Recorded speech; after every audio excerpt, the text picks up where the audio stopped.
नमस्कार, मैं हूं सैयद सुहेल। सबसे बड़ी कवरेज रिपब्लिक भारत पर, सबकी नजरें और निगाहें दो राज्यों पर, हरियाणा और जम्मू कश्मीर पर हैं। और सुचारिता, लोकसभा चुनाव के बाद जो नतीजे आए उसके बाद ये पहला एक और टेस्ट है, आप कह लीजिए, विधानसभा चुनाव, जिसके नतीजे लोग देखना चाहते हैं कि वो जो 2024 वाला लोकसभा का मैंडेट था, क्या उसका रिफ्लेक्शन देखने को मिल रहा है। इसमें एक्साइटमेंट भी है और क्या आपको लग रहा है कि बीजेपी के लिए मायूसी भी है? उसे लग रहा है कि 24 का लोकसभा चुनाव जो नतीजे आए हैं, टेस्ट एग्जिट पोल का भी होगा सोहेल, क्योंकि एग्जिट पोल्स का भी एक टेस्ट होगा। एग्जिट पोल्स में सरकारें बनती हुई दिख रही हैं, एक तरफ हरियाणा में कांग्रेस की, तो वहीं दूसरी तरफ जम्मू कश्मीर में जो एक तरह की हंग असेंबली का एक वर्डिक्ट आया।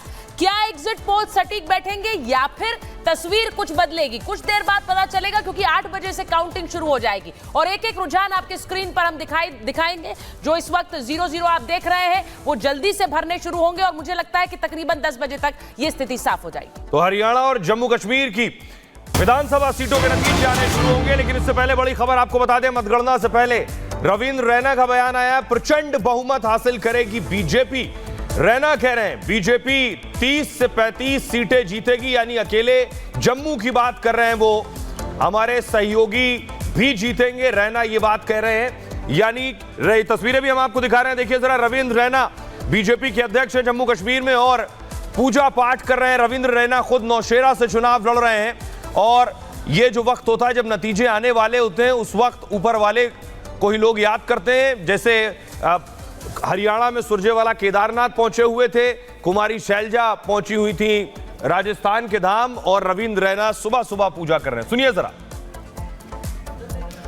जो सज्जन शक्तियां हैं, जो देव शक्तियां हैं, उन पर मां भगवती का सदैव आशीर्वाद रहा है और मैं पूरा विश्वास करता हूं कि इस बार भी देवीय शक्तियों की जीत होगी और भव्य जीत होगी और मां भगवती जी के आशीर्वाद से देवीय शक्तियों की जीत होगी। रविंद्र रैना की जीत होगी, यकीनन जीत होगी। मां भगवती, महाकाली, मां वैष्णो रानी, मां दुर्गा अष्ट भवानी, मां जगदम्बा के आशीर्वाद से जम्मू कश्मीर में, पूरे भारत में, विश्व में देवीय शक्तियों की जीत होगी। तो आप रविंद्र रैना को सुन रहे थे, लेकिन इस बीच जम्मू कश्मीर सेवा के लिए तैयार है, क्योंकि केंद्र में आदरणीय नरेंद्र मोदी जी तीसरी बार प्रधानमंत्री बने हैं और हमने पिछले 10 वर्षों के अंदर आदरणीय मोदी जी के नेतृत्व के अंदर हरियाणा की गति से विकास किया है, समस्याओं का समाधान किया है, ईमानदारी से हमारी सरकार ने किया है और आगे भी हम मजबूती से, ईमानदारी से हरियाणा प्रदेश को आगे बढ़ाने का काम हमारी सरकार करेगी। कहते हैं यही रात अंतिम, यही रात वाली रात ठीक कटी, सब बढ़िया रहा। नहीं, हमें कोई दिक्कत नहीं है। जिनके लिए अंतिम, जिनके लिए भारी होगी उनके लिए होगी, हमारे लिए तो जैसे पहले था वैसे अब। हमें इस बात का नहीं है। हम कांग्रेस है, कांग्रेस सत्ता के लिए काम करती है, हम सेवा के लिए काम करते हैं। ये अंतर है इसके अंदर। जो व्यक्ति निस्वार्थ भाव से सेवा करता है, ईमानदारी से काम करता है, उसको ना अंतिम रात दिखती है ना भारी दिखती है, उसके लिए तो सामान्य है। क्योंकि हमारी जो सोच है वो सोच है लोगों की सेवा करना और लोगों के हित में काम करना, ये हमारी सोच है। साहब, आपने इंटरनल रिपोर्ट्स ली हैं, इंटरनल रिपोर्ट्स क्या कहती हैं? आपने सीआईडी से भी ली? मैंने कहा है कि भारतीय जनता पार्टी तीसरी बार बड़े मैंडेट के साथ सरकार, एक तरफा सरकार बना रही है। लेकिन कांग्रेस लगातार दावा कर रही है कि वो दावा कर सकते हैं, कोई हम थोड़ी मना करेंगे। मुख्यमंत्री की भी लड़ाई शुरू हो गई। देखिए, हम कांग्रेस के अंदर ये मना नहीं कर सकते। अभी कई लोग और भी हैं जो दावे कर रहे हैं, किसी को मना थोड़ी करेंगे। या आप कर देंगे मना कि आप नहीं बन रहे हैं, आप बोल नहीं सकते। दावा करना एक अलग बात है। हमने अपने काम के ऊपर, जो हमने ईमानदारी से काम किया है, हमने सेवा की है, हमने सत्ता नहीं चलाई है, हमने सेवा की है हरियाणा प्रदेश की। और उस सेवा के ऊपर अगर आप लोग देखेंगे, पिछले 10 वर्षों मेरा हरियाणा बदला है, गति से बदला है। क्योंकि विपक्ष के लोग तो इस प्रकार का काला चश्मा लगा रखा है कि वो कहते हैं कि कोई काम ही नहीं हुआ। भाई, अब सबसे बड़ा उदाहरण तो मैं आपको दूं, हमारे शहीदों में अशोक तंवर जी जनसभा में थे ना जनसभा में, और उसके तुरंत बाद 45 मिनट के अंदर, 45 मिनट के अंदर वो पहुंच गए राहुल के पास। पहुंचे नहीं पहुंचे? कि ये इतना गति से जाना और संसाधन देना, ये कह रहे काम नहीं हुआ। काम क्यों नहीं हुआ भाई? तो एक जनसभा में खड़ा था, अर्थात उसके 20 मिनट के बाद दूसरी में चला गया राहुल को मिलने के लिए। कहीं ना कहीं एक मजाक भी चल रहा था कि उन्होंने राहुल गांधी को कहा कि 152D के जैसे और फिर इनको काम नहीं दिख रहा है, भी काम नहीं हुआ। कितना लोगों का जीवन हमने सरल सुगम किया है, रास्ते हमने गजब के किए हैं कि एक व्यक्ति 20 मिनट पहले दूसरी जनसभा में हो और 20 मिनट के बाद दूसरी जनसभा में राहुल को मिलने चला जाए, तो रास्तों का ही तो है। 56 दिन कम मिले आपको? नहीं, देखिए हमने पिछले 10 वर्षों में काम किया है, 56 दिन का सवाल नहीं है। हमने पिछले 10 वर्षों के अंदर जबरदस्त काम किया है। आदरणीय मनोहर लाल जी ने बहुत जबरदस्त हरियाणा के अंदर जिस प्रकार के सिस्टम को खड़ा किया है, हरियाणा प्रदेश को लंबे समय तक उसका लाभ मिलेगा। और क्योंकि इस काम को आगे बढ़ाना ईमानदारी से हमारी जिम्मेवारी है और हम उस काम को बिल्कुल बखूबी आगे बढ़ाएंगे। हमारी एक सोच है, ईमानदारी से हम हरियाणा प्रदेश की सेवा कर रहे हैं, आगे भी जारी रहेगी।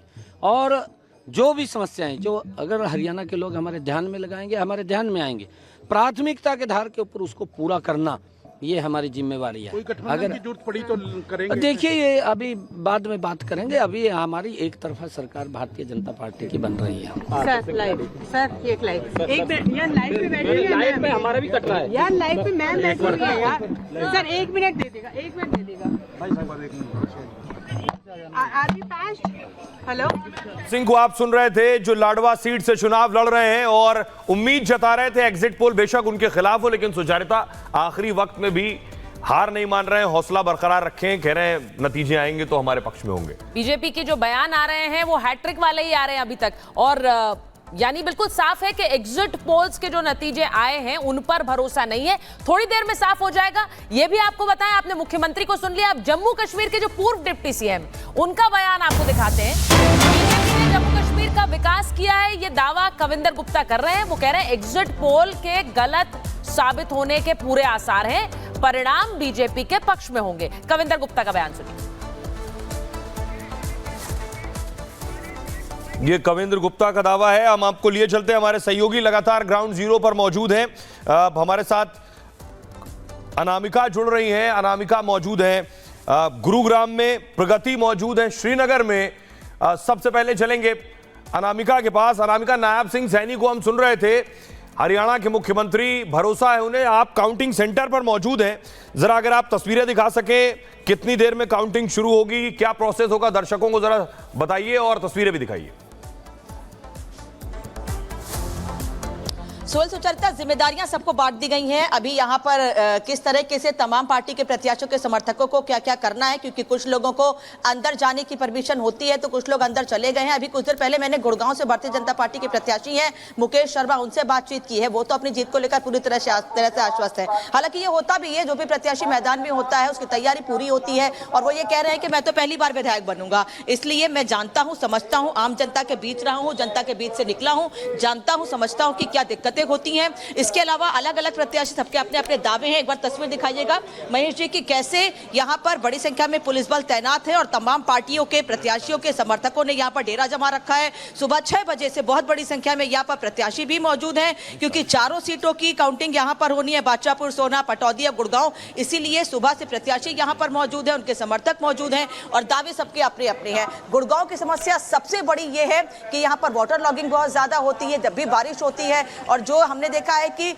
वार्ड लेवल पर कई बार ये कहा जाता है कि गुड़गांव और दिल्ली ऐसी जगह है जहां पर सबसे ज्यादा पानी बढ़ जाता है। दिल्ली से सटा हुआ है तो यहां पर व्यवस्थाएं बेहतर होनी चाहिए। तो प्रत्याशी जो है वो ये दावे कर रहे हैं, लेकिन साथ ही गुड़गांव में लड़ाई इस बार दिलचस्प इसलिए हो गई है क्योंकि भारतीय जनता पार्टी वैश्य समाज से हमेशा से प्रत्याशी मैदान में उतारती रही है, लेकिन इस बार ब्राह्मण चारा यानी मुकेश शर्मा को मैदान में उतारा गया है। और नवीन गोयल, जो कि जिनको उम्मीद थी कि भारतीय जनता पार्टी एक बार फिर, क्योंकि वो वैश्य समाज से आते हैं, तो भारतीय जनता पार्टी एक बार फिर उन पर भरोसा जताएगी, उनको नहीं दिया भारतीय जनता पार्टी ने टिकट, इसलिए वो निर्दलीय चुनाव मैदान में है। तो यहाँ ये कहा जा रहा है गुड़गांव के और इसी उम्मीद में काटे हैं कि एंटी इनकम्बेंसी काम ना कर पाए, लेकिन वो कितना काम उसके फेवर में कर पाएगी थोड़ी देर बाद पता चलेगा। एक बार सीधे श्रीनगर का रुख कर लेते हैं, हमारे साथ प्रगति जुड़ी हुई है। प्रगति, जरा सीधे सीधे बताइए कि जम्मू कश्मीर में चुनाव हो रहे हैं, परिसीमन के बाद सीटें भी बड़ी हैं, लेकिन उम्मीदें कितनी बड़ी हैं वहां के राजनीतिक दलों की? महबूबा मुफ्ती की पार्टी क्या सोच रही है और क्या सोच रही है उमर अब्दुल्ला की पार्टी?